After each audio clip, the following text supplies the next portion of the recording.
Student, BEd second year में हिंदी शिक्षण के अंतर्गत हमारा सेवाकालीन प्रशिक्षण कार्यक्रम टॉपिक चल रहा था। कल हमने सेवाकालीन प्रशिक्षण कार्यक्रम के लक्ष्य किए थे। इन सर्विस ट्रेनिंग प्रोग्राम शैक्षणिक गुणवत्ता, शिक्षक की शैक्षणिक गुणवत्ता को बढ़ाने के लिए जो प्रोग्राम्स प्रशिक्षण के कार्यक्रम चलाए जाते हैं उनको सेवाकालीन प्रशिक्षण कार्यक्रम कहा जाता है। आज का हमारा टॉपिक है सेवाकालीन प्रशिक्षण की प्रकृति।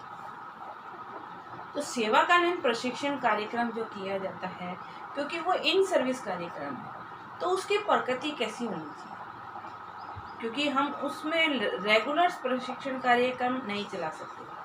क्योंकि यदि हम रेगुलर हमेशा प्रशिक्षण कार्यक्रम देंगे तो क्या होगा, बालकों की शिक्षा उससे प्रभावित होगी। टीचर्स तो ट्रेनिंग के लिए चले जाएंगे, तो विद्यालय में जब टीचर नहीं होंगे तो जो है शिक्षण कार्य कौन कराएगा, पढ़ने पढ़ाने का काम कौन कराएगा। तो उसके लिए जो प्रशिक्षण कार्यक्रम में वो अल्प अवधि के या अवकाश के समय रखे जाते हैं, जिससे विद्यालय का कार्य भी प्रभावित नहीं होता है, या विषयवार रखे जाते हैं, जिससे जो विषय का एक अध्यापक है वो 8-10 दिन की ट्रेनिंग लेके आएगा और समस्त स्टाफ को उस ट्रेनिंग के बारे में ज्ञान देगा, उसका प्रशिक्षण प्रदान करेगा। तो सेवाकालीन प्रशिक्षण कार्यक्रम जो है वो किस तरीके का होना चाहिए। पहला, इसकी प्रकृति कैसी है। पूर्णकालिक पत्राचार पाठ्यक्रम पे होना चाहिए, कि जो पाठ्यक्रम पे पत्राचार पाठ्यक्रम पर आधारित होते हैं ना। पहला है पूर्णकालिक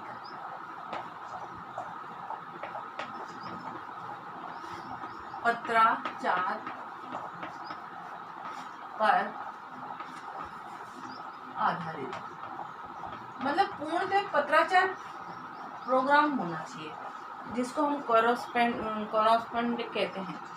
तो पूर्णकालिक जो पत्राचार कार्यक्रम है ना, उस पर यदि ये आधारित होता है तो क्या होता है, स्टडी मटेरियल शिक्षक को प्राप्त हो जाता है। और स्टडी मटेरियल जो होता है कॉरस्पॉन्ड में, स्टडी मटेरियल उस विषय से संबंधित नवीन ज्ञान का स्टडी मटेरियल प्राप्त होने पर शिक्षक उसको पढ़कर, उसका अध्ययन करके उनकी नई नई टेक्नोलॉजी, विधियों इत्यादि के बारे में जान जाता है। तो जो है पत्राचार कॉरस्पॉन्ड पर आधारित जो है ये कार्यक्रम होना चाहिए, जिससे क्या है, शिक्षण कार्य शिक्षक अपने घर पर बैठकर ही प्रशिक्षण का काम कर सकता है। उसको जो है इसके लिए कोई अतिरिक्त समय देना नहीं पड़ता। घर पे जो उसको अतिरिक्त समय मिलता है उस समय वो स्टडी मटेरियल को पढ़कर अपने ज्ञान को अपडेट कर सकता है, अपने ज्ञान से संबंधित नवीन ज्ञान को प्राप्त कर सकता है। दूसरा है ग्रीष्मकाल में, क्योंकि ग्रीष्मकालीन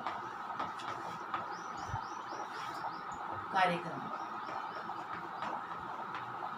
जब शिक्षकों की छुट्टियां, विद्यालयों में जो छुट्टियां होती हैं शिक्षकों की, उस समय क्योंकि पढ़ाई भी प्रभावित नहीं होगी, और उस समय अतिरिक्त समय होने पर उस शिक्षक को उसमें प्रशिक्षण प्रदान कराने की व्यवस्था सरकार द्वारा कराई जाती है।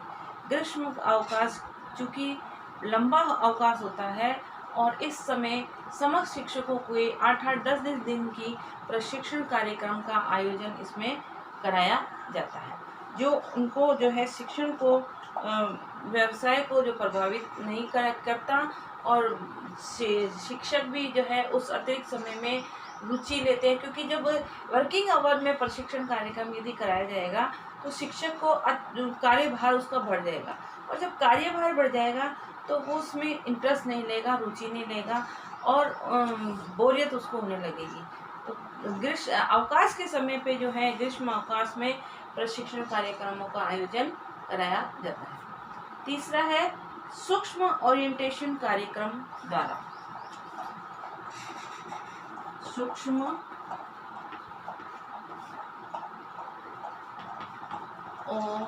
ओरिएंटेशन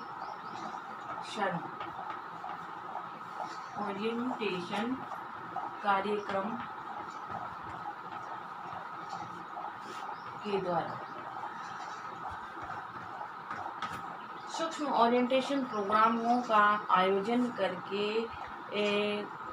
उस विषय से संबंधित या शिक्षक व्यवसाय में गुणवत्ता में वृद्धि करने के लिए किसी विशेषज्ञ का ओरिएंटेशन प्रोग्राम या टेक्निकल सेक्शन का प्रोग्राम ओरिएंटेशन प्रोग्राम रखकर प्रशिक्षण प्रदान करने का आयोजन भी इस सार्थक हो सकता है, जिससे बहुत ज़्यादा समय जो है नहीं देना होगा और कुछ समय में ही अपने विषय से संबंधित नवीन ज्ञान को ग्रहण कर सकेंगे।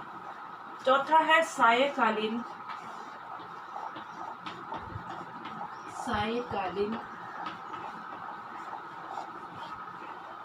प्रोग्राम।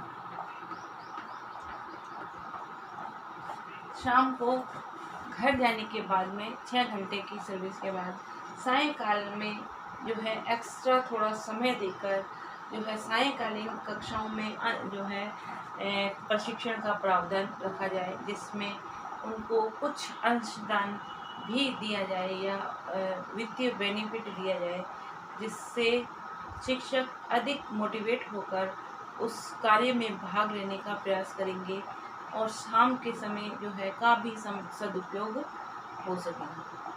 पांचवा है अनुसंधान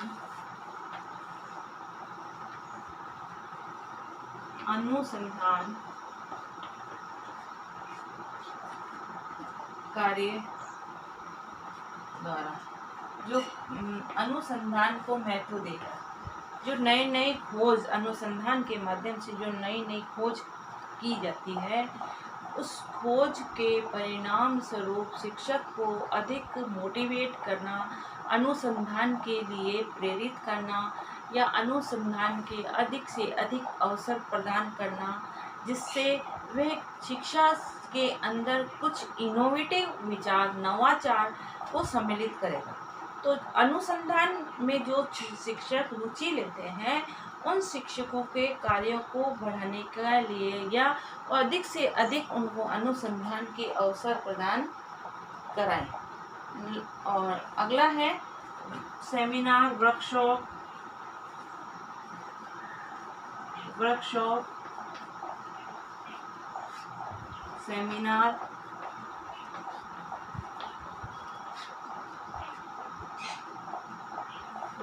सेमिनार,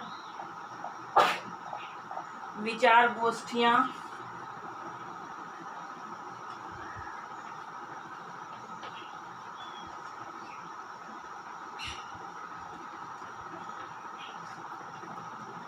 का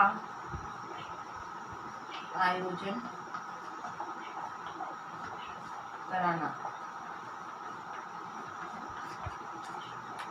जो है विद्यालय के अंदर वर्कशॉप, सेमिनार, कार्यशाला इत्यादि का आयोजन कराकर भी शिक्षकों को इनमें विशेषज्ञों को बुलाकर इनको विषय से संबंधित या अपने व्यवसाय से संबंधित प्रशिक्षण के लिए मोटिवेट कराकर जो है अधिक से अधिक प्रशिक्षण कार्यक्रम में भाग दिलाना, उनकी वार्ताओं का सुनने का अवसर प्रदान कराना, ये एक संस्था प्रधान या का उत्तरदायित्व है कि वह अपने विद्यालय में कार्यरत शिक्षकों को प्रशिक्षण के अधिक से अधिक अवसर किस प्रकार से प्रदान कर सकता है और कैसे उनके कार्य को मोटिवेट कर सकता है। प्रशिक्षण प्राप्त करने के बाद में उनके व्यवहार में क्या क्या परिवर्तन दिखाई दे रहा है, उस परिवर्तन की प्रशंसा करके और अन्य शिक्षकों को भी इसके लिए मोटिवेट किया जाए, जिससे वो अपने व्यवसाय में शैक्षणिक गुणवत्ता में या अपने व्यवसाय को नएपन से करने या समय की मांग के अनुसार करके जो है अधिक से अधिक बालकों को लाभान्वित कर सके। यह कार्य है आपका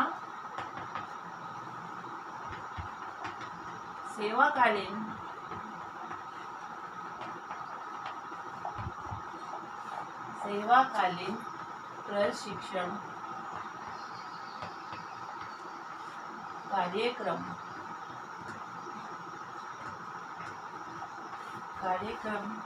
की प्रकृति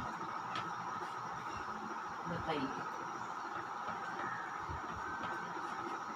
साथ ही घर में रहिए, सुरक्षित रहिए, जब भी घर से बाहर निकलें मास्क लगा के सोशल डिस्टेंसिंग का पालन करें।